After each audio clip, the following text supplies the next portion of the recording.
and I couldn't see any rules. And so it wasn't until a friend of mine got a copy of the Holmes Basics set, and we had sort of the whole thing here. Here's the game. These are the rules.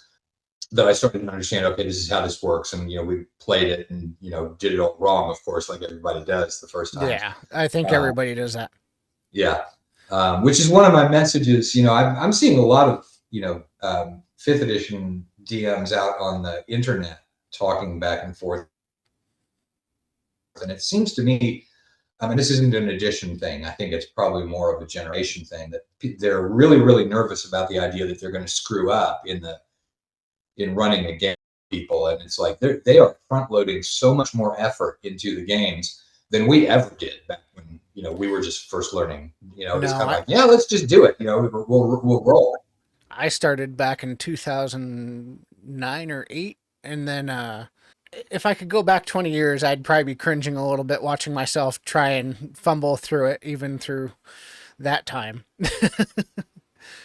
Oh, of course. I mean, everybody does. I've got an old.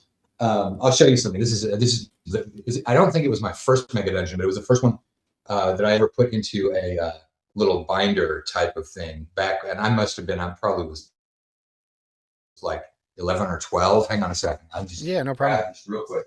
Just because I happened to be looking at this yesterday, but this is I don't. You probably can't read it, but it says Goblin Ear Crag written on the front of it, and it's a binder. And I did the advised cross sectional thing from the Holmes Basic book, and then like here's the map of the first level of it, and it's got room number one has been erased, and it now says empty room. So I'm guessing that room number one had some monsters in it that they fought.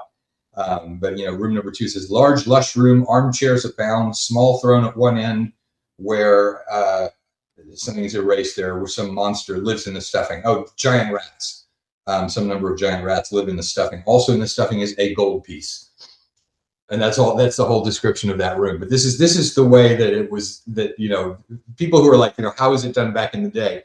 This is a literal, back in the day document of how it was done by one person. Anyway. My mom was a college art teacher, so I have this big old roll of white paper downstairs that has survived 30, 40 years, as long as I've been alive. And I inherited it, of course, because I wanted it. But off that roll from over 20 years ago of me playing, I still have the old original maps that I thought you had to draw and detail out instead of knowing Yeah. that there was a wet erase Chess X map that you could just marker through and erase, because I thought you had to draw Uh-huh. everything out.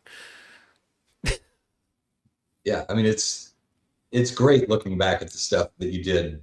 Back when you didn't really have a super jaded, complex understanding of all the details and the workings that go into a game session. When you're just playing it for fun, that's a good time.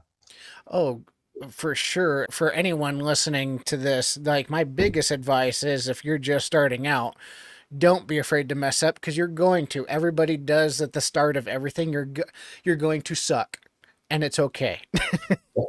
Absolutely.